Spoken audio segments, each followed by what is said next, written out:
또 처음 뵙는 분들은 또 만나서 반갑습니다. 저도 집이 대구니까 경부고속도로를 타고 운전해서 내려가면 구미가 딱 지나면 마음이 푸근해져요. 왜냐하면 고등학교 졸업하고 우리 김 목사님하고 김 목사님이 군대 이제 입대 동기라고 얘기했는데 김 목사님하고는 고등학교 졸업하고 대학부터 같이 이제 기숙사에서 함께 생활했으니까 김 목사님은 부산이라서 집이 구미를 지나도 감동이 없습니다. 김 목사님은 한 경주쯤 지나서 양산쯤 가야지 이제 마음이 푸근하신데 저는 구미만 지나면 마음이 푸근해져요. 그런데 요즘은 공주만 지나도 마음이 푸근해져요. 왜냐하면 강경 때문에 강경제일교회 때문에 제가 여러분 강경제일교회를 강경이라는 지역을 어떻게 알겠습니까? 그런데 전국을 다 다녀도 그처럼 저는 군목으로 25년을 생활했기 때문에 충청도만 빼고 전국이 다 다녔습니다. 그런데 충청도는 하나님이 강경제일교회 때문에 친근하게 만드신 것 같아요. 친근하게. 감사하고 제가 한 6년 전인가 한번 이 교회에 와서 설교를 한번 했던 것 같은데 그때 했던 인사를 다시 한번 하겠습니다. 왜냐 여러분이 잊어버렸다고 생각하시고 옆에 분하고 인사하겠습니다. 당신은 옆에 분한테 당신은 참 나쁜 사람입니다. 웃지 마시고 그냥 그래도 목사가 나쁜 거 시키겠습니까? 따라합니다. 당신은 참으로 나쁜 사람입니다. 그러나 최소한 저보다는 낫습니다. 아멘. 이게 고백되어지는 교회 공동체는 사랑의 공동체입니다. 물론 발음을 잘 하셔야 돼요, 여러분. 저처럼 경상도 사람은 발음이 좀 서툴러서 최소한 저보다는 낫습니다 해야 되는데 최소한 저보다는 낫습니다고 말하면 이제 분란의 공동체가 되는 거죠. 분란의 공동체.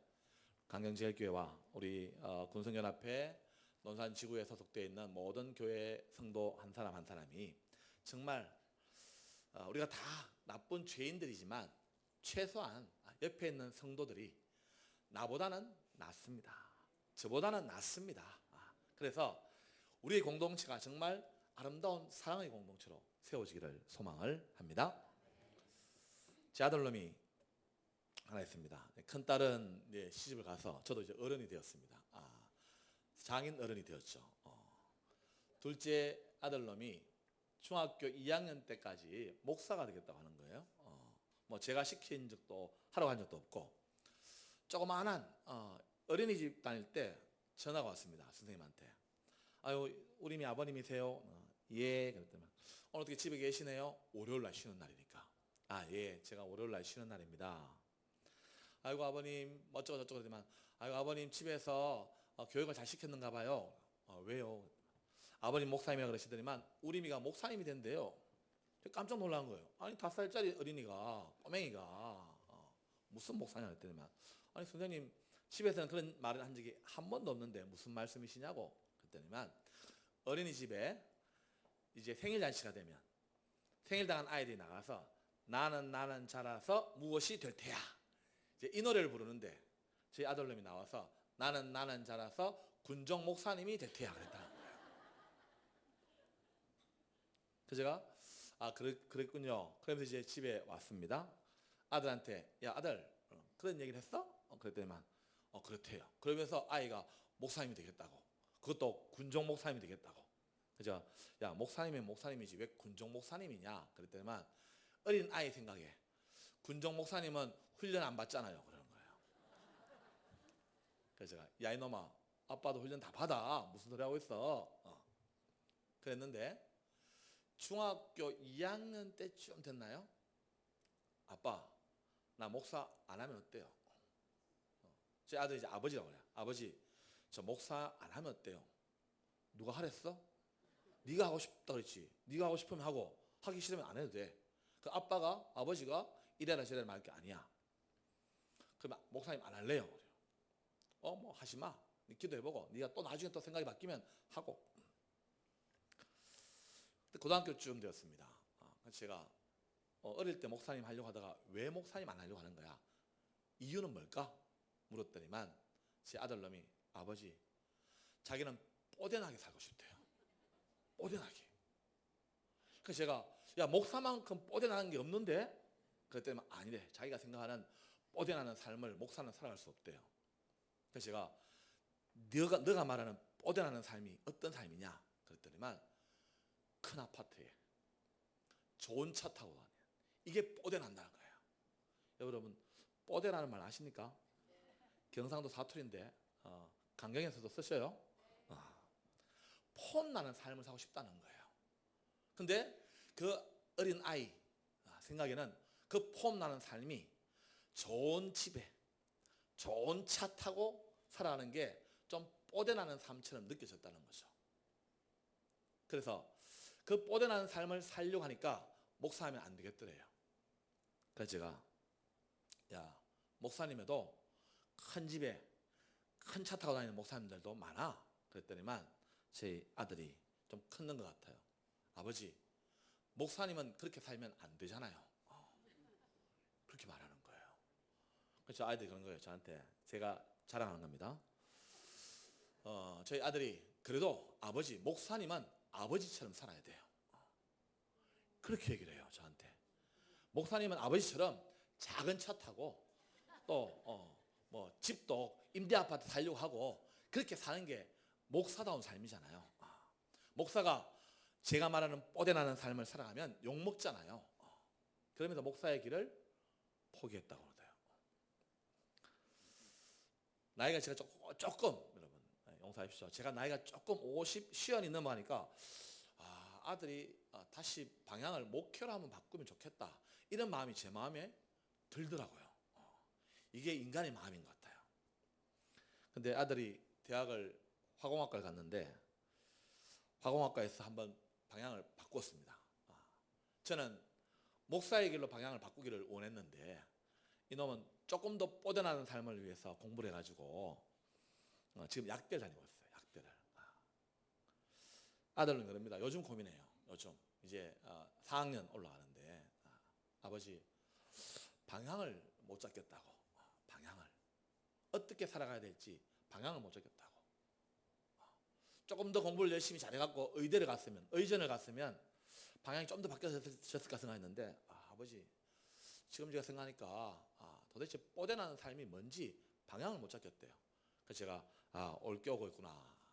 아들한테 했습니다. 아들 기도 열심히 하고 아버지랑 같이 좀 아버지 이제 저녁하면 기도원 좀 다니고 좀 그러자.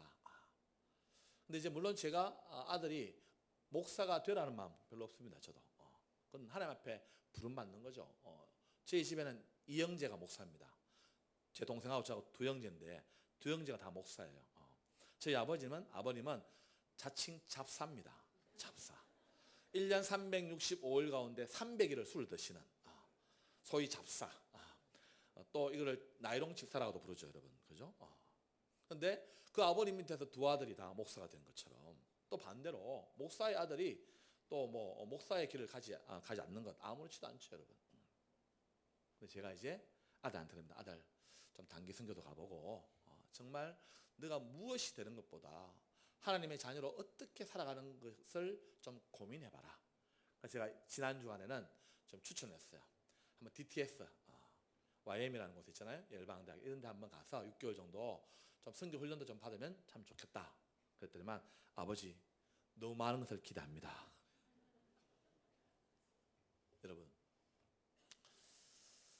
아들이 이제 26인데 고민하는 것이 뭘까요, 여러분? 고민하는 것이 이제 고민하는 것이 무엇이 된다는 것이 아니라 어떻게 살아가야 할 것인가에 대한 고민을 하기 시작했다는 거죠, 여러분.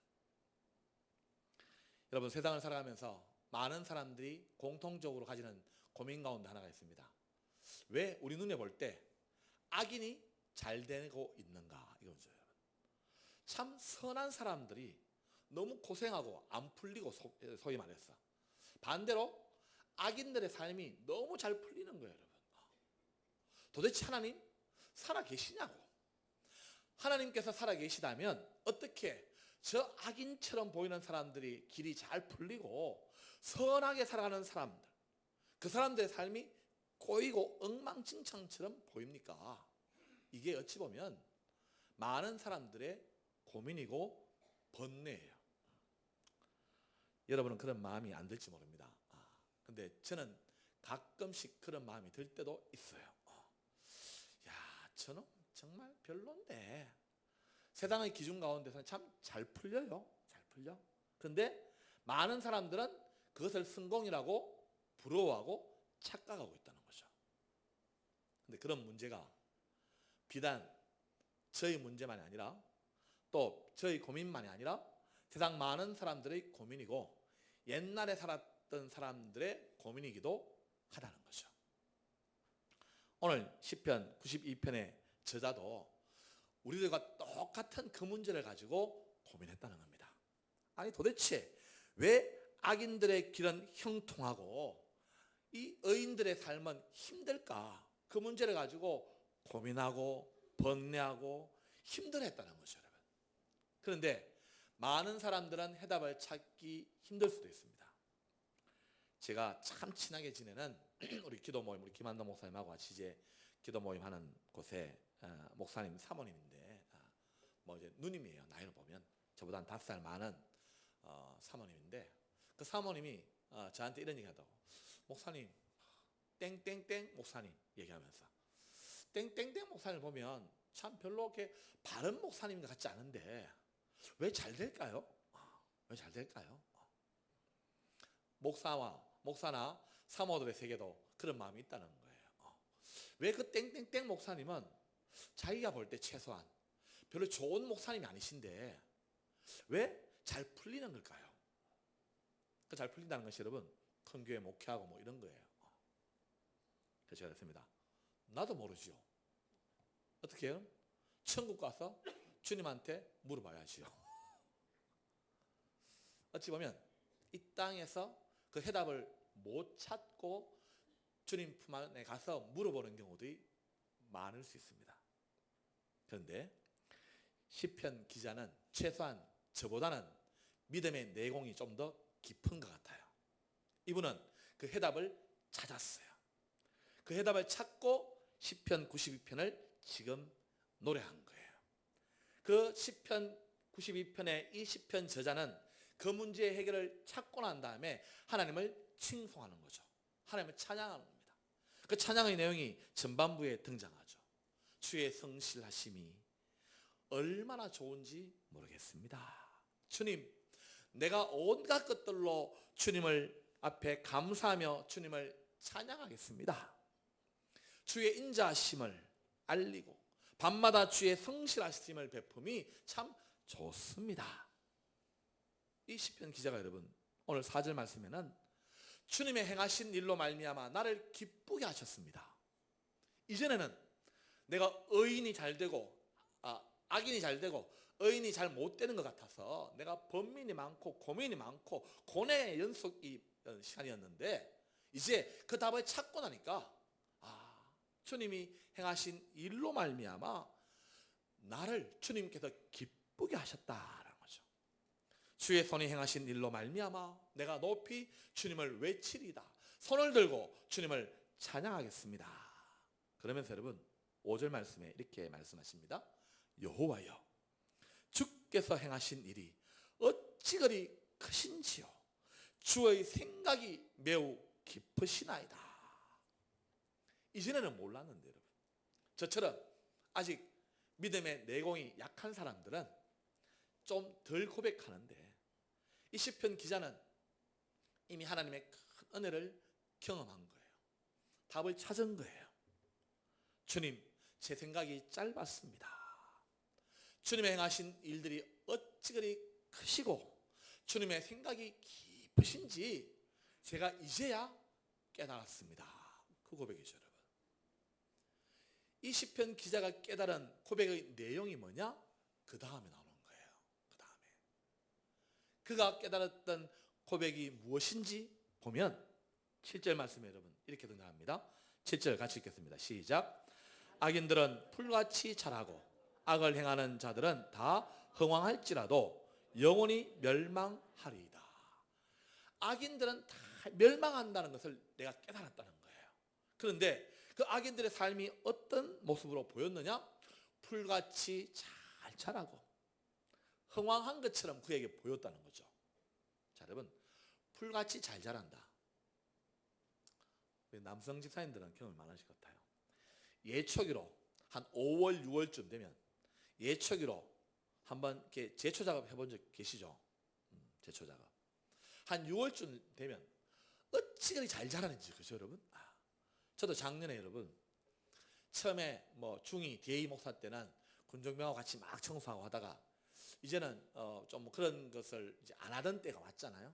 그러다가 작년에 제가 있는 정보사령부에 교회 영외 교회 법당 성당이 있는데 전화가 왔어요. 본부 대대장한테. 군종실장님, 한 가지 의논드릴 게 있습니다. 뭔가요? 제초 작업을 해야 되는데 요즘 병사들이 숫자가 줄어드니까 저희처럼 정보사령부에는 병사들이 숫자가 적어요. 그러니까 제초 작업을 해도 어차피 병사들이 나가서 지원을 하는데 거기 군종병들이 있으니까 영외 군종 시설, 종교 시설에 제초 작업은 군종병들에게 시키겠습니다. 그래서 제가 그렇게 하시라고 그랬습니다. 근데 여러분, 이제 여름이 가까워지고 봄이 지나고 여름이 가까워지니까 풀들이 막 자라는 거예요. 제초 작업을 해야 돼요. 그런데 저희 교회 군종병이 그만 축구하다가 다리를 기부사고 왔어요. 제 마음속에 화가 이렇게 올라오는 거예요. 왜냐하면 수요일 오후에 수요 예배를 준비해야 되는 군종병이 축구 좋아한다고 부대 가서 전투체육 축구하다가 다리를 삐걱여 온 거예요. 방기부서를 해갖고 쩔뚝쩔뚝거리면서 왔어요. 그래도 어떻게 여러분, 요즘은 병사들한테 함부로 얘기했다가는 큰일 나요. 군대가 바뀌었어요. 그죠? 그러냐? 알았다. 한 2주일쯤 지나니까 또 손에 기부서를 하고 왔어요. 왜 그랬냐? 그랬더니만 운동을 너무 좋아하는데 다리가 다쳐서 운동을 못하니까 그냥 팔 운동이라도 하자고 싶어서 부대 생활관에 출입구 문턱에 턱걸이 하다가 톡 떨어진 거예요. 다리 또 팔을 이렇게 기부싸고 왔어요.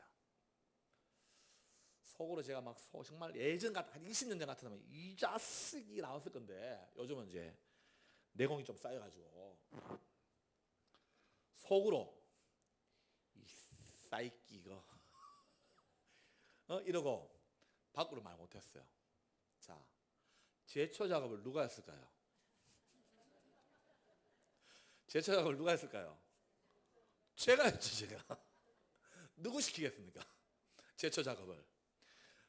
다리 한쪽 반기부스하고 팔기부스 있는 이 군종병을 시키겠습니까? 제초 작업을 제가 예비역 안수집사님 한 사람하고 저랑 둘이 했어요.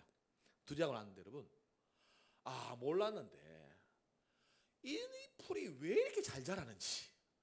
이 풀은 너무 무성해요. 분명히 제초 작업을 하고 돌아선 지가 얼마 안 되는데 다시 이렇게 올라와. 한 번 더 했어요. 한 번 더 하고 났는데 또 이렇게 올라오는 거야. 안 되겠더라고. 그 다음부터는 안수집사에 한 번, 현역 기독군인에 한 번 맡겼어요. 너무 잘 자라요. 너무 잘 자라. 그걸 머릿속에 있는 시편 기자가 말하는 거예요. 악인들의 삶은 그 풀이 너무 많이 자라서 무성한 것처럼 그렇게 보인다는 거예요. 악인들의 삶이 흥왕한 것처럼 보인다는 거예요. 그런데 여러분, 이 모습을 보고 이 시편 기자가 처음에는 퀘스천마크를 붙였어요. 하나님, 어찌하여 이 악인들의 삶이 이토록 잘 풀리는 겁니까? 어찌하여 악인들의 삶이 이렇게 풍성해집니까?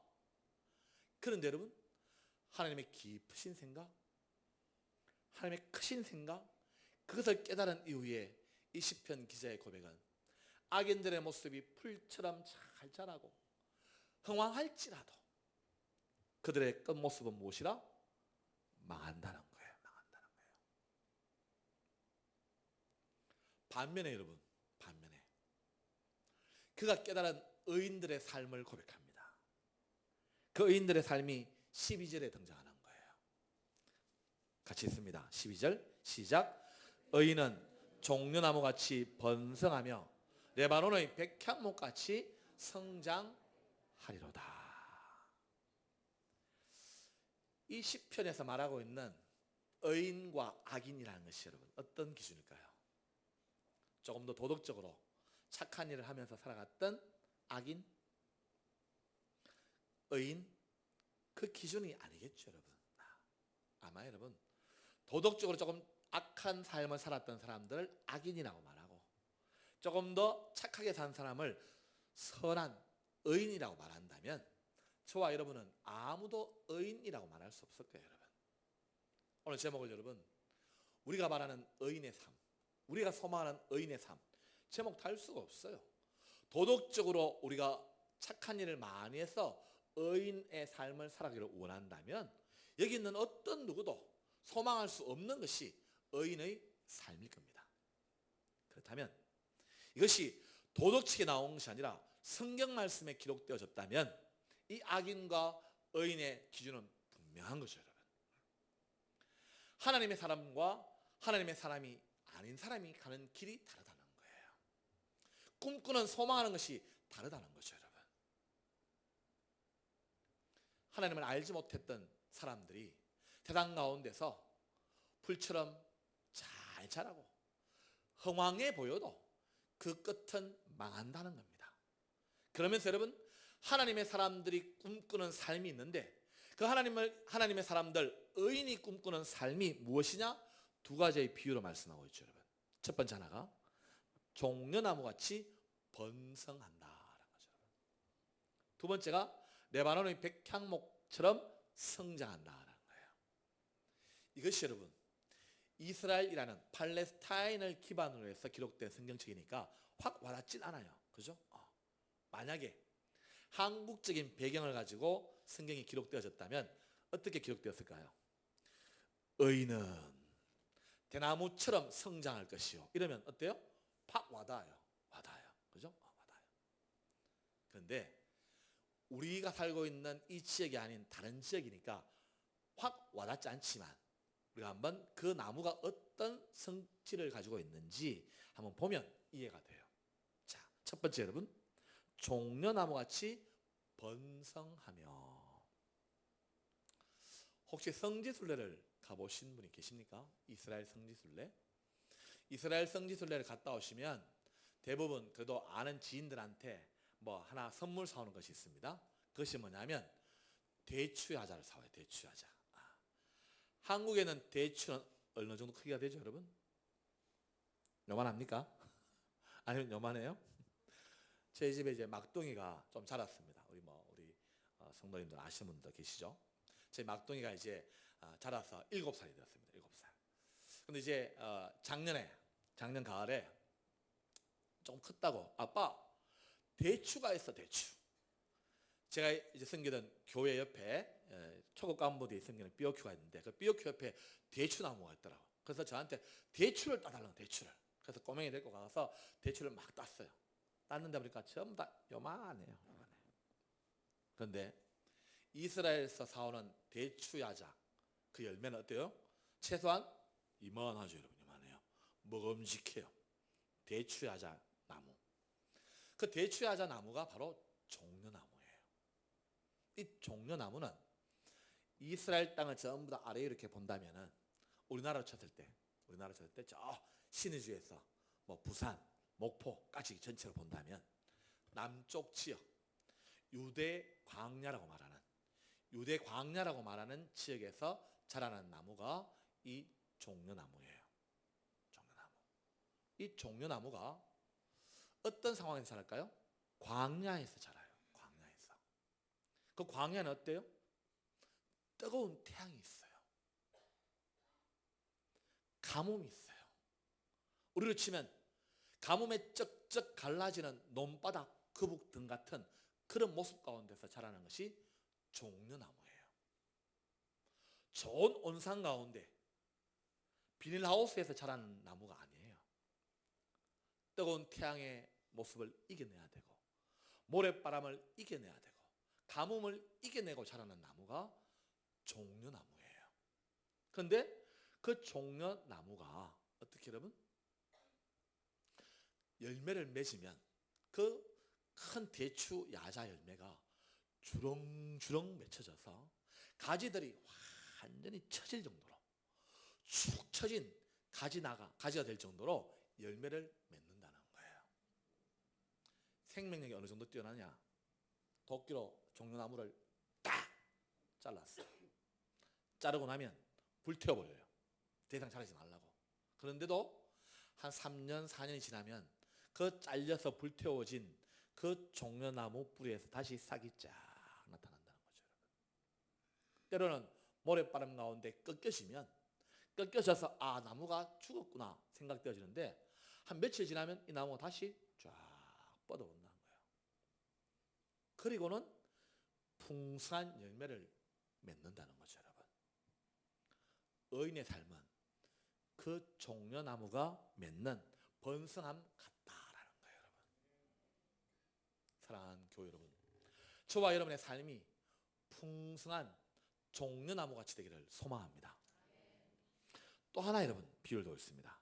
레바논의 백향목 같이 성장하려다. 이스라엘의 남쪽에서 있는 그 메마른 광야에서 자라는 종려나무를 의인의 삶으로 비유했다면, 또 하나는 이스라엘 북단을 지나서 지금 레바논에 있는 그 레바논의 백향목 같이 성장한다는 거죠. 자, 이스라엘 땅은 높은 고지입니다. 우리나라 말로 하면 산맥이에요. 산맥 위에 이스라엘 북단으로 쭉 올라가면 우리가 흔히 말하는 헐몬산에 있을 같은 헐몬산이 있죠. 아주 높은 고지가 있습니다. 그리고 레바논까지 산맥이 쭉 이어져요. 근데 그 레바논 산맥에 1000m 고지 이상에서 자라는 나무가 있는데 그 나무가 백향목이라는 나무예요. 우리 한라산에 한번 올라가 보셨습니까? 제주도는 가셨는데 한라산 정상을 못 가보신 분들이 많죠, 여러분. 한라산을 등반해 보시면, 저도 뭐 많이 못 해봤습니다. 저는 2번 해봤는데, 한라산 정상까지 올라가 보면 1000m 이상 고지로 올라가서 한 1500m쯤 되면 자라는 나무가 있죠. 주목나무라고, 그죠? 주목나무. 살아서 1000년을 살고 죽어서 1000년을 산다는 주목나무가 있어요. 레바논 산맥에 1500m 고지에 올라가면 깜짝 놀랄 만큼 자라난 나무도 있다는 거예요. 아니, 이 고지에서 이런 나무들이 어떻게 자라지? 아름드리 나무들이 20m, 30m 평균 쭉쭉 뻗은 나무가 있다는 거예요. 마치 우리나라로 치면 금강송처럼. 그 나무들이 뭐냐? 백향목 나무라는 거예요. 이 백향목 나무가 여러분 얼마나 쭉쭉 뻗었느냐, 얼마나 좋은 나무냐. 솔로몬이 성전을 짓고 왕궁을 지을 때 사용했던 나무가 무슨 나무예요? 레바논 백향목 나무예요. 쉽게 말하면 성전의 기둥으로 삼았던 나무가 레바논 백향목 나무라는 거죠. 어디에서 여러분? 날씨 좋은 곳에서 자라난 나무가 아니에요.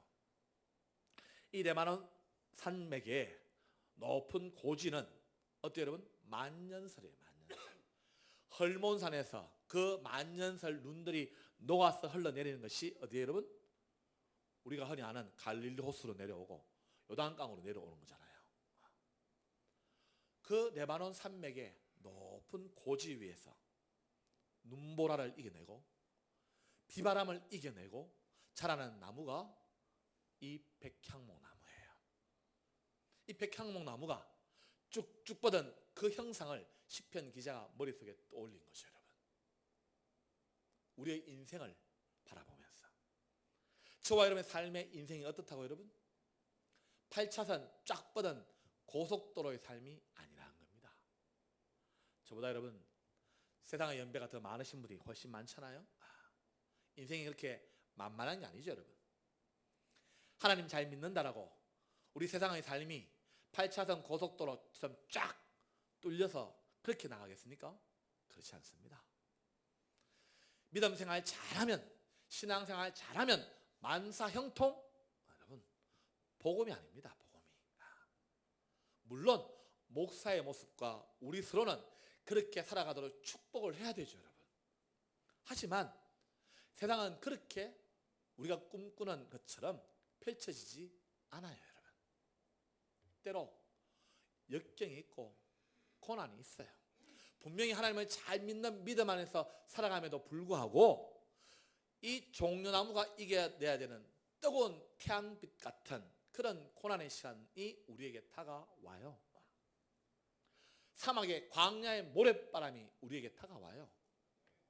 레바논 백향목 나무가 눈보라와 비바람을 이겨내듯이 그 눈보라와 비바람 같은 삶의 역경들이 우리의 삶 속에 다가와요, 여러분. 그게 우리의 삶이에요, 여러분. 예수 잘 믿으면 뭐 5중 축복, 3중 축복, 영권, 물권 뭐 해가지고 뭐 무슨 권 모든 것들이 다 술술 풀려나간다. 여러분, 그거는 하나님 믿는 신앙의 모습이 아니에요, 여러분. 그것은 구약 성경에 끊임없이 등장하는 물질의 신, 만몬신의 신앙이에요.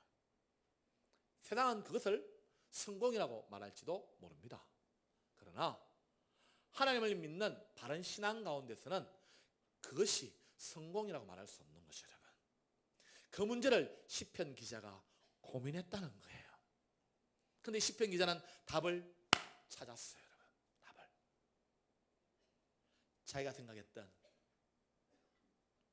그 세상적으로 잘 되는 것 같은 하나님 믿지 않는 사람들의 삶이 흥황되는 것처럼 보였는데 그 끝은 망함이었더라. 그러나 비록 사막에 모래바람이 있고 뜨거운 태양이 있고 그 산맥 위에 비바람과 눈보라가 있을지라도 그 가운데서 끊임없이 자랐던 종려나무와 백향목 같은 삶이 바로 의인의 삶이다라는 것이죠. 그러면 여러분, 이 종려나무가 이토록 무성한 열매를 맺고 백향목 나무가 그렇게 쭉쭉 성장해서 성전의 기둥으로 세임받을 수 있었던 이유는 뭘까? 그 이유를 13절에서 말씀하고 계십니다. 13절 말씀 같이 읽습니다. 시작. 이는 여호와의 집에 심겼음이여 우리 하나님의 뜰 안에서 번성하리로다. 아멘. 여러분, 자, 이 종려나무가 아무데나 심겨졌으면 그런 열매를 맺겠습니까? 저도 딱 한 번 이스라엘 성지순례 가봤습니다.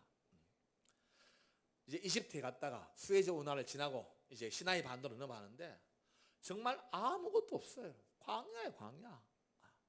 모래바람. 그런데 가다가 보면 이제 이 종려나무들이 여러분 좀 있는 곳이 있어요. 그것은 어디냐? 오아시스예요, 오아시스.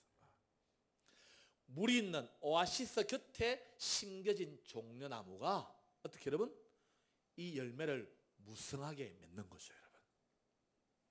백향목 나무의 특징이 있습니다. 백향목 나무가 그 1500m 고지 위에서 20m, 30m 쭉쭉 뻗었는데도 눈보라와 비바람 가운데 쓰러지지 않는 이유가 있습니다. 20m 자란 백향목 나무의 뿌리는 땅속으로 200m 뻗어 있답니다. 30m 자란 백향목 나무의 뿌리는 땅속으로 300m 뿌려져 있답니다. 바로 그거죠, 여러분. 시냇가에 오아시스 물가에 심겨진 종려나무가 열매가 무성히 맺혀지고 뿌리 깊이 맺혀져서 뿌리를 내리고 있는 그 백향목 나무가 쭉쭉 뻗은 나무가 되어서 성전의 기둥이 되는 것처럼 의인의 삶은 어디에 여러분? 여호와의 집에 심겼음이라. 하나님의 뜰 안에서 번성하리로다. 시편 기자가 대단하지 않습니까, 여러분? 이것을 여러분 천국 가기 전에 깨달았다는 것은 거의 도인이에요, 도인. 하나님, 제가 생각이 짧았습니다. 하나님의 생각이 깊습니다. 하나님의 생각이 크고 넓습니다. 그것을 제가 이제 깨달았습니다. 하나님, 제가 의인처럼 살겠습니다. 그 고백이죠, 여러분. 그런데 그 의인의 삶은 어디에 여러분? 여호와의 집에 심겨지고 여호와의 뜰 안에 있을 때 번성하여진다는 겁니다. 이게 요즘 어떤 의미로 다가올까요? 여러분, 믿지 않는 자들의 가치관을 쫓아서 세상의 물질적 기준으로 부러워하지 말라는 거죠, 여러분. 하나님의 뜻 안에서 심겨져서 말씀과 기도로 너희가 잘 자랄 때 너희의 삶이 번성하여진다라는 겁니다. 그 은혜가 저와 여러분 가운데 함께하기를 소망합니다. 그런데 여러분, 오늘 다시 한번 이쯤에서 질문을 던진다면, 이 번성함이 어떤 번성함일까? 어떤 번성함? 어떤 열매가 주렁주렁 맺혀져야 하는가? 이것이 여러분, 만약에 악인이라고 말하는 그 사람들의 생각하는 번성함과 똑같다면 우리가 다를 게 없죠, 여러분. 자식들이 세상적으로 성공하고, 자식들이 세상적으로 남들 볼 때 부러워하는 그런 삶을 살아가는 것? 그렇다면 여러분, 똑같은 거예요. 어제 제가 한 10년 전에 같이 근무했던 권사님이 문자가 왔어요. 카톡이 왔어요. 목사님, 딸이 응암동으로 이사했는데 응암동에 다닐 만한 교회를 좀 소개시켜 주세요. 2시간 동안 돌아다니고 있는데 내일 어디서 예배 드려야 될지 잘 모르겠어요. 그래서 제가 했어요. 아무데나 예배 드리시라고. 뭘 2시간 동안 돌아다니냐고. 아무데나 예배 드리시고 천천히 찾아보자고.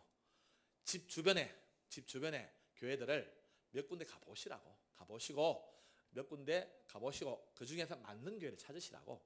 그리고 제가 그랬어요. 좀 제가 친구 목사들 통해서나 선후배 통해서 알아볼 테니까 저도 그래 하자고. 그렇게 이렇게 저렇게 얘기를 하다가 목사님은 좋겠어요. 사이 봐가지고 그 집 딸이 29살, 제 28, 저보다 1살 많아요. 그래서 제가 딸내미도 시집 보내야지 그랬더니만, 도대체 딸이 뭐 하는데 응암동에 집을 얻은 거예요? 그랬더니만 방송작가래요. 방송작가. 걔가 중학교 다니고 이럴 때, 고등학교 다니고 이럴 때 제가 같이 있었거든요. 방송작가래요. 그러면서 목사님 딸 중매 좀 서주세요. 어떤 남자면 되는데. 그래서 권사님이 저랑 동갑내기 권사님이에요. 그랬더니만 딱 한 문장 나왔어요. 믿음 좋고 성품 좋으면 돼요. 이렇게. 그래서 제가 그랬습니다. 그런 남자 없지 그랬어요. 믿음 좋고 성품 좋고, 여러분 아마 이 권사님하고 진짜 실제적으로 제가 중매를 선다고 조금 더 들어가 보면 이 권사님은 그럴 뿐 아니에요. 사실은 이 권사님 진짜 신앙이 좋은 분이에요. 그런데도 그럼에도 불구하고 조금 더 들어가 보면 믿음 좋고 성품 좋은데 직장이 시원찮아. 그러면 어떻게 할까요? XX. 믿음 좋고 성품 좋은데 키가 짜리몽땅해. 그럼 중매 서는데 X예요. 그렇지? 우리 웃으면 되겠어요. 우리 사이처럼 키가 작아도 돼? 제가 1월 달에 사이를 봤는데 제가 집에 가족으로 들어온 사이가 키가 165밖에 안 돼요. 165. 제 딸은 164. 8년 동안 사귀었어요. 8년 동안. 제가 이것을 내려놓는데 여러분 쉽지 않더라고요. 저는 믿지 않는 집안이에요. 제 사이가 10살 때 부모님이 이혼했어요. 현재도 그 아이 만날 때 제 사이는 교회를 안 다녔어요. 근데 제 딸은 자꾸만 만나요. 그래서 제가 그랬어요. 너 언제나 야 오빠야로 만나고 끝내. 근데 여러분 대학 1학년 때 예비역, 군대 갔다 온 예비역 4학년 오빠야한테 붙잡혔어요. 제 딸은 불쌍한 아내예요. 불쌍한 애. 제가 그래요. 아이고 딸아 불쌍한 가스나야. 그 좋은 청춘을 친구들하고 남자친구들 학교에 있는 남자친구들 좀 이렇게 골고루 좀 만나보고 이렇게 안 하고 어떻게 대학 1학년 때 예비역 4학년한테 붙잡혀가지고 지금까지 8년을 만난 거예요. 8년. 그러다가 결혼한 거예요. 그래서 그랬어요.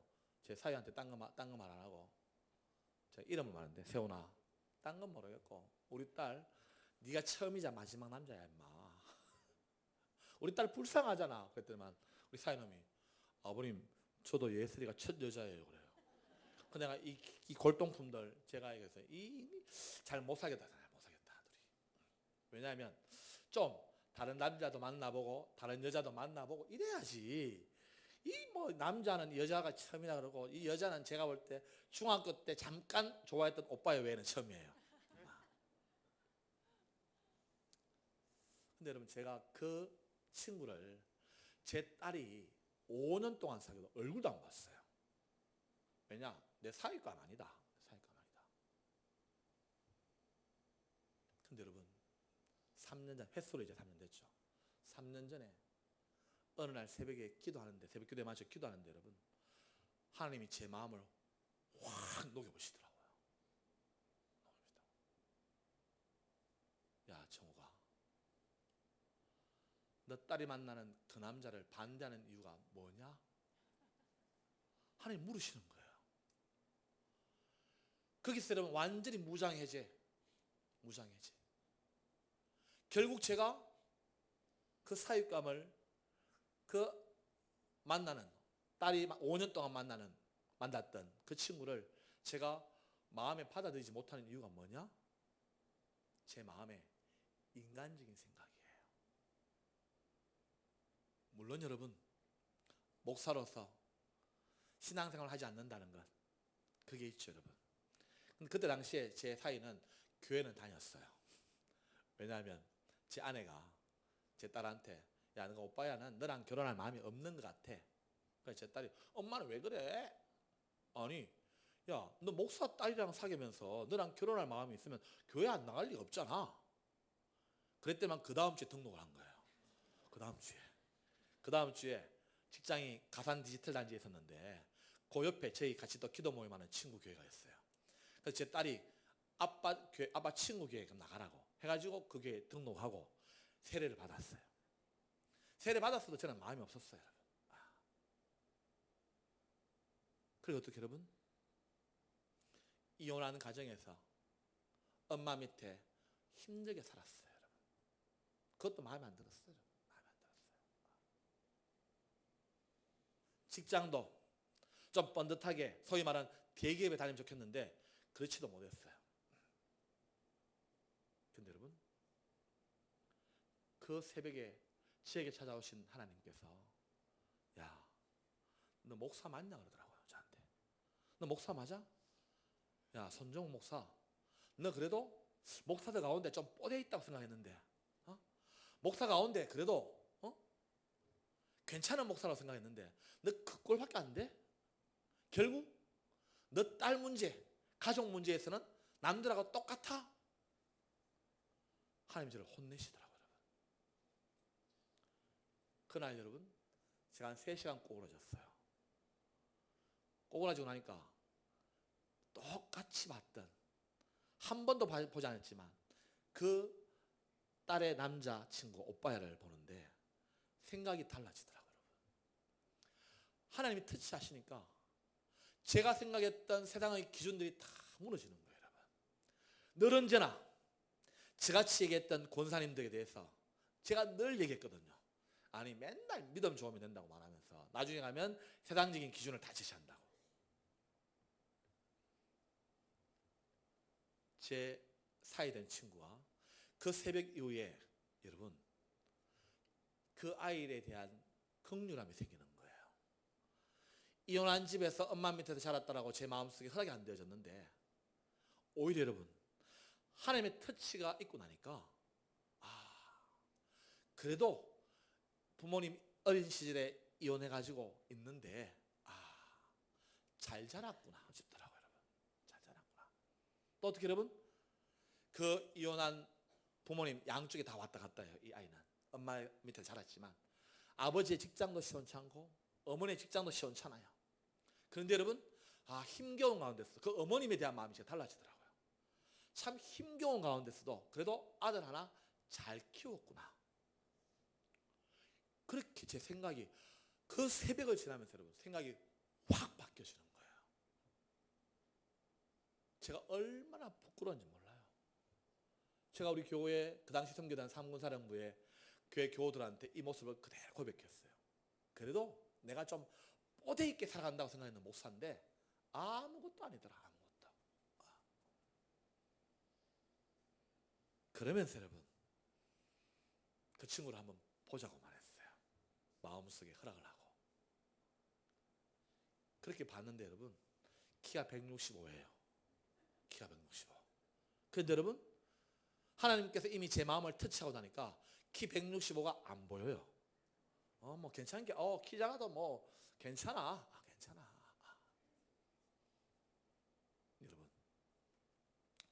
저와 여러분이 얼마만큼 세상적 기준을 가지고 살아가고 있는지 우리 속의 내면을 깊이 보면 우리가 하나님 앞에 얼마나 부끄러운 삶인지 알 수 없어요.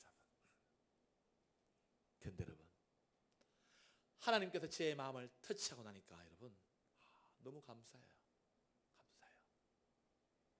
저희 어머님이 제 아내를 맞이할 때 제 결혼을 얘기하고 할 때 정우가 한번 선보면 어떻겠느냐.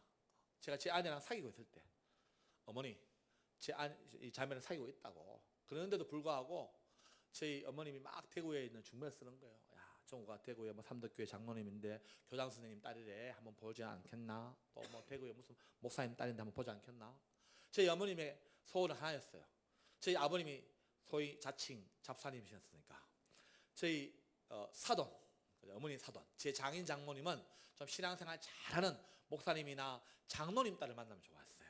기대했어요. 그런데 제가 만나는 그 자매 지금 제 아내죠. 제 아내의 아버님 제 장인인가요? 제 장인어른은 제가 결혼하고 10년 만에 세례를 줬어요. 10년 만에. 장모님은 권사님이시지만 그 마음이 이해되는 거예요. 그 마음이 제가 어머님이 왜 그랬을까? 근데 여러분 하나님이 그렇게 제 마음을 녹여주시고 나니까 감사한 거예요. 감사한 거. 제가 제 사위한테 그랬습니다. 세훈아 얼마나 감사한지 몰라. 뭐가요? 그래요. 세훈이 아직까지 하나님에 대해서 깊은 신앙의 뿌리가 없겠지만 어쨌든 우리 딸로 말미암아 너가 신앙생활을 하게 되고 하나님의 백성이 된다는 게 너무 감사해. 믿지 않는 그 부모님에 대해서 여러분 이번에 제가 이제 상견례 하면서 양해를 구했어요. 제가 목사니까 기독교 예식을 하면 좋겠다. 아이고 아버님 당연하지요.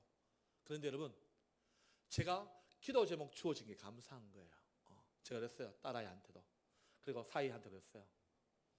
그 사돈 우리 제한테 사돈이죠. 사돈 그 집에 구원을 위해서 기도하자. 아직 사위는 절박하잖아요. 믿음이 아직 뿌리가 약해서 절박하잖아요. 제 딸아이가 결혼하고 첫 명절 이제 갔어요. 제천에 갔더니만 이제 아버님 모시고 이제 그 충주에 큰아버님 댁을 갔대요. 큰아버님 댁 갔는데 제 딸이 그래요. 아빠 TV에서 보는 걸 처음 봤대요. 뭘 봤을까요 여러분? 제사죠. 제사. 내가 제사 때 뭐했어? 뭐 하긴 아빠 그냥 가만히 있었지 그냥 옆에. 그래서 제가 그랬어요. 딸 기도 제목 삼아. 얼마나 좋아. 양가를 다 왔다 갔다 하니까 더 좋다고 생각해. 더 좋다고 생각해. 다 전도할 대상들이야. 다 새생명 전도잔치 예비 신자야. 감사해. 여러분 오늘 등장하는 의인과 악인의 모습이 어떤 기준일까요 여러분? 이 악인의 삶이 어떤 모습이 풍성한 열매로 다가올까요 여러분? 하나님께서 저와 여러분이 이 세상 삶을 마치고 하나님 품에 안겼을 때 손목사 너 군대 군복을 했으니까 계급이 어디까지 진급했냐? 김한덕 목사 너 교회 몇 명 모이는 교회 목회했어? 여러분에게 김장로 이집사 너 아파트 몇 평 남겼어? 그거 물으실까요 여러분? 하나님께서 저와 여러분에게 종려나무같이 풍성한 열매를 맺혔다라고 열매를 한번 보자라고 말할 때 세상적으로 우리가 얼마만큼 높은 직위에 올랐고 얼마만큼 많은 재산을 남겼고 그런 것들을 물으실까요 여러분? 내 사위가 내 딸이 어느 대학을 나온 사위를 얻었고 며느리 얻었는지 그것을 하나님께서 우리에게 물으실까요 여러분? 그것을 풍성한 열매라고 말씀하실까?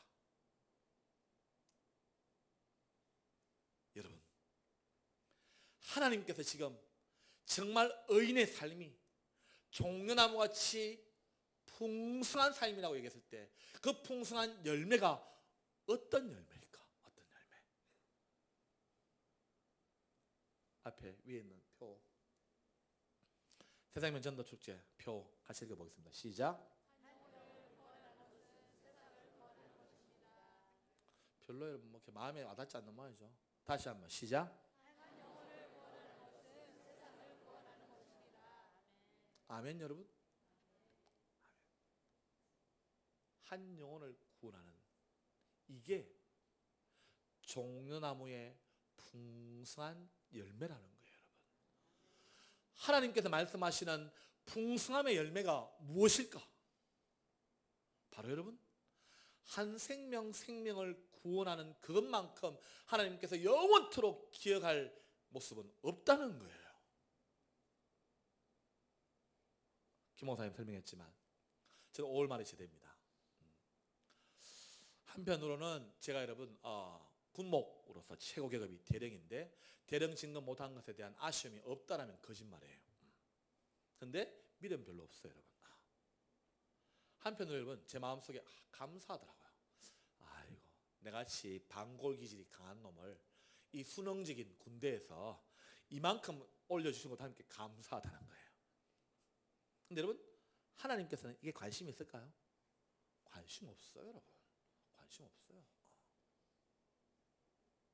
하나님께서 손목사 군대에 있으면서 뭐 했냐? 라고 물으실 때 손목사 너의 삶을 통해서 너의 헌신을 통해서 과연 얼마만큼 믿음의 뿌리를 전했냐? 믿음의 씨앗을 전했냐?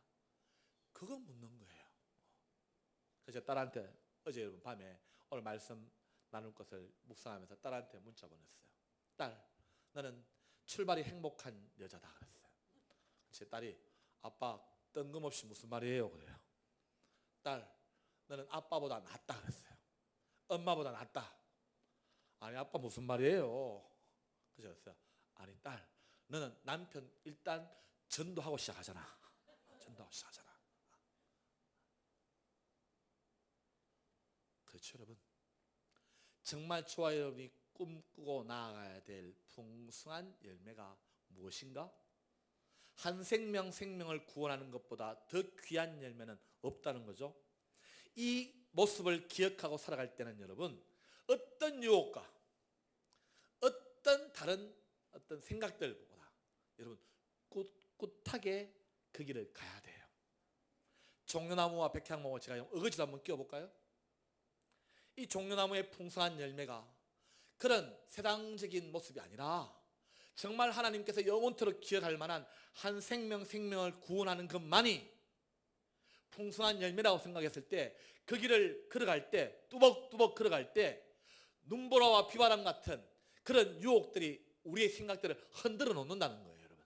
그러나 그 생각들 앞에 굽힘없이 저와 여러분이 꼿꼿하게 성장하며 그 길을 가야 된다는 거죠 여러분. 그럴 때 여러분 하나님께서 저와 여러분을 의인이라고 말하고 그 길이 의인의 삶이라는 거예요 여러분. 의인된 저와 여러분 우리의 도덕적인 잘남으로가 아니라 예수 그리스도의 십자가의 은혜로 말미암아 그 은혜로 저와 여러분이 의인이라고 부름받았다면 의인으로 칭함받았다면 그 의인의 풍성한 삶이 한 생명을 구원하는 귀하고 복된 이름을 저와 여러분이 기억하며 살아갈 수 있기를 소망합니다. 그 길을 여러분 현장의 교회는 이 지역을 위해서 눈물을 흘리면서 기도해야 돼요. 이 강경 지역을 바라보고 여러분들의 끊임없는 눈물과 헌신이 있어야 돼요. 그리고 여러분 또 우리에게 주어진 정말 특별한 선교 현장이 있잖아요. 사랑하는 조국 대한민국에 60만의 군대가 있습니다. 제가 요즘 여러분 너무 감사한 게 뭐냐면 제가 25년 군목 사역을 하고 이제 제가 섬기던 부대에서 사역을 마쳤습니다. 후임 목사님 오셨어요. 후임 목사님 와가지고 제가 작년 12월 말부로 사역을 마치고 이제 원래 계획은 올 1월부터 5월 말 지날 때까지 전방에 있는 대대교회, 연대교회들 한번 쭉 순회하면서 햄버거 사들고 다니면서 말씀을 전하고 싶었어요. 그런데 국군 통신사령부라고 있는데 과천에 뭐 사령부라고 해서 교회가 큰 교회가 아닙니다. 그 연대급 교회예요. 그 교회에 이렇게 섬기던 목사님한테 조금 안 좋은 일이 생겨서 목사님이 이제 그 부대에서 떠나고 현재 목사님이 안 계셔서 예배를 못 드렸어요. 한 2달 영상 예배를 드렸어요. 그 사령관이. 그런데 그 사령관도 이제 12월 말부에 그만두면서 연락이 온 거예요. 목사님 상황 아시죠? 알고 있습니다. 집사님 기도하고 있습니다. 그랬더니만 목사님 이제 자기가 있는 동안은 영상 예배로 드렸는데 이제 자기가 보직을 마치고 떠나야 하니까 후임 사령관은 천주교 신자인데 목사님 예배를 좀 지원해 주는 목사님이 필요하다고. 그래서 제가 그 교회가 부대가 저희 지역 군목단에 소속되어 있거든요. 그래서 제가 하나님 앞에 기도하는데 여러분 하나님 이 교회에 말씀을 전하는 목사님 좀 보내달라고. 제 마음에는 그 상급부대 국방부에서 교회를 담임하고 있지 않는 목사님들이 계시기 때문에 그 목사님들 좀 와서 좀 지원해달라고 그런 마음으로 기도하고 있는데 하나님이 새벽에 항상 하나님께서 일하시죠. 하나님 제 마음에 야 네가 가 임마 이러는 거예요. 제 표현입니다. 제 표현. 하나님이 야 손목사 너가 가 네가 가면 되잖아 그러는 거예요 여러분. 그래서 제가 순종하는 마음으로 하나님 나는 25년 만에 처음 안식 월천원 받아가지고 한 5개월 자유로운 영혼으로 살고 싶은데 제가 그것도 얽매여야 됩니까? 야 말씀 전하는 게 얽매이는 거야? 그래서 제가 여러분 12월 29일부터 그 국군통신사령부 영문안교회를 가서 섬겨요. 갔더니만 여러분 딱 제가 초임 목사 때 우리 뭐 김한당 목사님하고 다 같이 우리가 훈련받고 첫 초임 가는 그 연대교회 비슷한 거예요. 장년은 13~14명 간부 가족들이 13~14명 그 다음에 신우 용사들이 한 40명 50명 정도 딱 초임 연대 목사 시절 그 교회예요. 제가 감사했어요. 왜냐하면 여러분 이제 군목으로 충령 목사님이 되어가지고 군단 참모를 마치고 군사령부부터는 큰 교회 규모에서 큰 교회만 대구에 있는 이군사령부 교회 또 장성에 있는 상무대 교회 또 용인에 있는 삼군사령부 교회 또 지금 정보사령부 교회 거의 한 7~8년을 여러분 큰 교회만 있다가 제대할 상황이 된 거예요. 저는 개인적으로 사실 여러분 전역하고 다 진로를 묻는 사람들이 많아요. 진로를. 그런데 제가 그럽니다. 제가 민간교회 광고 보고 이력서 내면서 스트레스 받고 싶은 마음은 없습니다. 그러면요 저를 알고 청빙이 오면 순종해야지요. 제가 한 2~3년 전에 어떤 교회에서 청빙이 왔어요. 우리 강경제일교회랑 같은 노회에 있는 어떤 교회예요. 그런데 그때는 제가 순종하지 않았어요. 왜냐하면 제 아내가 이유를 분명히 드렸어요. 하나님께서 당신에게 중령의 계급을 주셨을 때 그 중령 만기 지정할 때까지 군대 사역해라. 군대 사역. 대령 진급 안 됐다라고 곧바로 그게 또 대령 진급 안 되고 곧바로였어요. 제대해버리면 다른 교우들이 뭐라고 말하겠느냐. 야 손 목사님 진급 안 됐다고 곧바로 제대해버렸다. 욕먹지 않겠냐. 그래서 그때는 아니구나. 그런 제가 기도했어요. 이제 교회가 어떤 형편에 있든지 청빙이 들어오면 순종해야 되겠지만 내가 이력서 내고 원서 내고 그렇게 민간교회를 찾지 않는다. 그럼 어떻게 하시려고요? 군인교회 섬기려고 한다. 군인교회. 현역 목사가 없는 군인교회, 연대교회, 대대교회, 군선교사 개념으로 내가 교회를 섬기고 선교회를 만들고 그렇게 해서 제가 하고 싶은 선교 사역하고 군인교회 섬기고 그렇게 하고 싶다. 그런 마음이에요 저는. 그러다 보니까 여러분 하나님께서 제가 전방에 가야 될 아니면 제가 섬겨야 될 군인교회들을 전역 전에 미리 훈련시키는구나. 전역하면서 25년 전 초임 시절에 섬겼던 연대교회하고 거의 흡사한 교회에서 나를 6개월 동안 훈련시키려고 하시는구나. 그런 마음이 드는 거예요. 근데 여러분 놀라운 거는 제가 늘 장병들과 함께 살아가자라고 후배 군목들한테 이야기하는데도 이 머릿속에 생각했던 거하고 몸으로 느끼는 거하고 달랐던 것 같아요. 그래도 사령부 교회인데, 통신사령부 교회인데, 여러분 아직도 어때 여러분? 연약해요. 어려워요. 우리 김 목사님 설명한 것처럼 제가 하나님께서 예수님을 좀 많이 닮으라고, 정말 예수님의 제자가 되라고 목수 기술을 하나님께서 알려주시더라고요. 목수, 노가다 기술을 체득했어요. 지금도 전방에 있는 교회들을 제가 열심히 보수하고 있어요. 열심히 보수하고 있는데, 지난 주간에도 4일 동안 전방교회를 보수했어요. 근데 전방교회를 섬기면서 제가 가보니까 아직도 여러분 초코파이를 먹는 교회가 있더라고요. 초코파이를. 제가 사령부에 근무하면서는 여러분 예하대대교회 100군데를 제가 지원했거든요. 우리가 선교비를 보냈어요. 그러면서도 마음속에는 요즘 세상에 초코파이 시대는 지났지 생각했어요. 근데 여러분 막상 전방의 대대교회들을 가서 열심히 노가다 하면서 보니까 아직 창고에 초코파이가 있는 거예요. 초코파이가. 한편으로 여러분,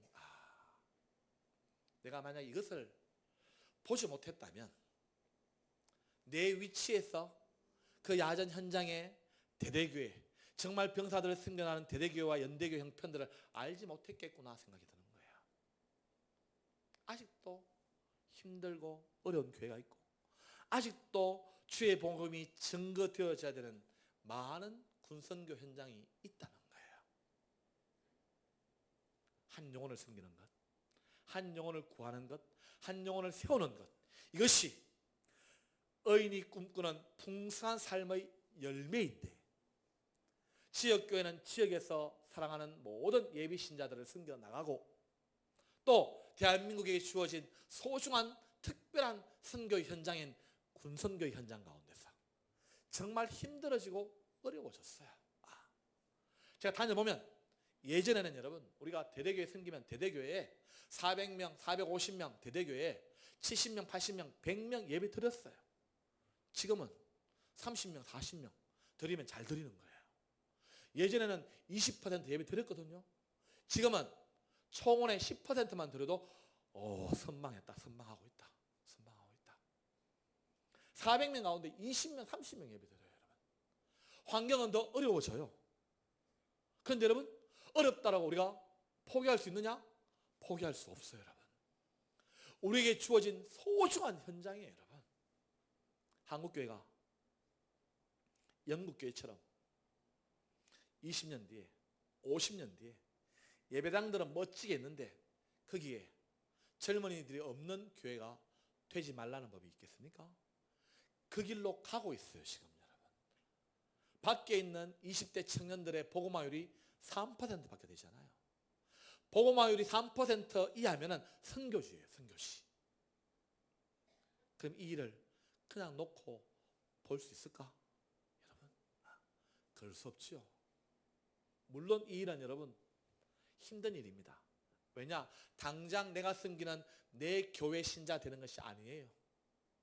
우리의 수고와 우리의 헌신, 우리의 피 같은 헌금을 보내가지고 우리 교회 교인 만드는 것 아니에요, 여러분. 그래서 여러분, 많은 교회와 많은 목사님과 많은 교우들이 이 일에 별로 관심 안 가질 수 있어요. 그거 폼나지 않아요. 한국의 많은 교회들이 웬만하면 해외 선교 다 해요, 여러분. 해외 선교 안 하면 마치 교회가 아닌 것처럼 보여져요. 그런데 군선교를 하는 교회 별로 많지 않아요, 여러분. 그런데 너무 이 현장이 소중한 현장이잖아요, 여러분. 그런데 여러분, 우리 군선교 앞에 충부지회죠. 충부지회, 논산지구회. 제가 전국을 다 다녀보잖아요. 한 행정단위 도시에 있는 군성교연합회 지구회가 이렇게 열심히 활동하는데 없어요, 여러분. 없어요. 너무 귀한 일이에요. 이 귀한 일에 사랑하는 강경제일교회가 수고하고 애쓰고 앞서 나갈 때 하나님께서 그냥 계시겠습니까? 그냥 계시지 않아요, 여러분. 하나님께서 채워주셔요. 내 교회 교인들만 늘리기 위해서 활동하는 것보다 어찌 보면 하나님께서 더 큰 은혜를 부어주실 거예요. 제가 여러분 예배 시작하기 전에 점점 척박해지는 상황들을 잠깐 들었어요. 그래서 제가 그랬어요. 이 순회 헌신 예배 강경에만 있는 교회들 봐도 몇 군데를 하겠던데 예배당 크기를 봐서는 하는 데가 별로 없잖아요. 그러면 여러분, 교회의 시류를 쫓아서 야, 군성교 우리도 뭐 보이지 않는데 열매도 보이지 않고 척박한데 포기할 것이냐? 포기할 수 없죠, 여러분. 백향목 나무처럼 꿋꿋하게 그 일들을 감당해 나가기를 소망합니다.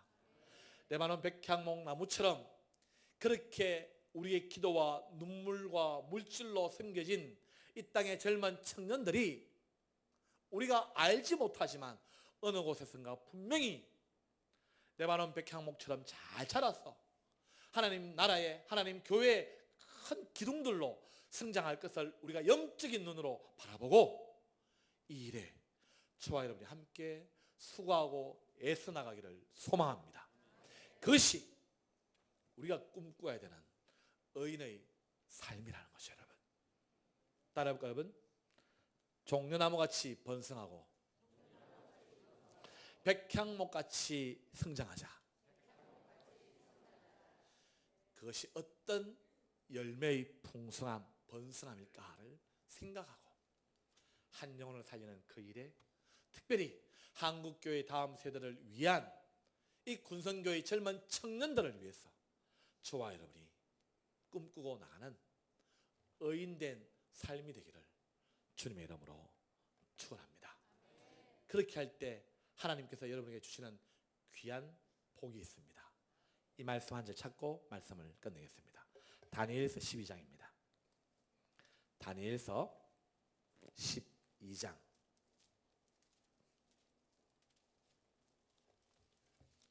3절 말씀입니다. 다니엘서 12장 3절 말씀 같이 읽습니다. 지혜 있는 자는 궁창의 빛과 같이 빛날 것이요 많은 사람을 옳은 대로 돌아오게 한 자는 별과 같이 영원토록 빛나리라. 사랑하는 강경제일교회 모든 성도 여러분, 군성견 앞에 우리 논산지구에 소속되어 섬기는 모든 교우 여러분, 여러분의 삶이 궁창의 빛과 같이 하늘의 빛과 같이 빛나기를 소원하고 정말 많은 사람을 옳은 대로 돌아오게 해서 별과 같이 영원토록 빛나는 그런 삶이 되기를 주님의 이름으로 축원합니다. 기도하겠습니다. 참 좋으신 하나님, 주님의 사랑과 은혜 가운데 우리들을 지키시고 인도하심에 감사드립니다. 하나님, 강경제일교회를 기억하여 주시고 군성교연합회 논산지구회를 기억하여 주셔서 한국교회의 다음 세대를 향한 젊은 청년 선교의 현장인 군성교회, 우리가 앞서서 수고하고 애쓰고 모든 교우들이 마음을 모아 기도하고 물질로 헌신하여 섬겨나가는 소중한 이 일에 우리가 앞장설 수 있도록 인도하여 주시옵소서. 하나님, 이 일이 비록 열매가 우리 눈앞에 보이지 않을지라도 종려나무의 풍성한 열매처럼 하나님 나라의 아름다운 열매들로 맺혀짐을 우리가 영적인 눈으로 바라보고 그 일을 위해 최선을 다해 달려갈 수 있도록 인도하여 주시기를 소망합니다. 그리하여 하나님, 사랑하는 모든 교우들과 교회들이 논산지구에 소속된 모든 섬김의 현장마다 영원토록 빛나는 아름다운 삶으로 기억되어지기를 간절히 소원합니다. 하나님, 사랑하는 우리 김 목사님, 사랑하는 모든 교우들, 섬기는 이 교회가 정말 귀하고 복된 아름다운 열매를 맺는 교회로 성장할 수 있도록 주님 인도하여 주옵소서. 세상적인 편법이 아니라 하나님 앞에 무릎 꿇고 기도하며 나가는 목사님의 그 사역에 모든 장로님들과 교우들이 한 마음과 한 뜻으로 꿋꿋하게 뚜벅뚜벅 성장해 나가는 복된 교회로 세워주시기를 소원합니다. 이 논산지구에 하나님 전국에 정말 좋은 모델 같은 아름다운 군성교회 지구회로 인도하여 주옵소서. 예수님 이름으로 기도드립니다. 아멘.